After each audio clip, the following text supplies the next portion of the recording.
The Sinn Féin voter base is predominantly in working class areas. Anti-immigrant sentiment is also highest in working class areas. There is a conundrum here that Sinn Féin simply cannot solve. Can I just deal with that? Can I just say very directly and just sound a word of caution?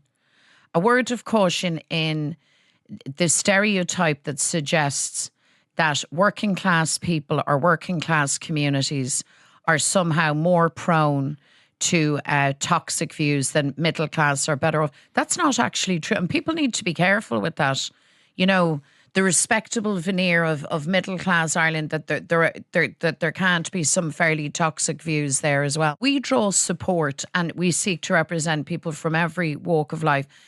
There are people who, because of a lack of housing, because of pressure on resources, whether it's looking for an assessment of needs for your child or a surgical intervention if your child has scoliosis or whatever the case may be, who of course are under more pressure than others.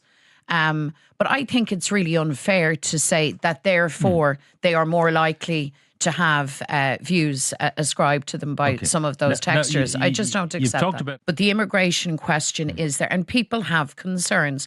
A small, tiny minority have sought to weaponise this issue and to create a very toxic, loud atmosphere around it. But most people, and I've spoken to a lot of people on this issue, are practical, reasonable and decent.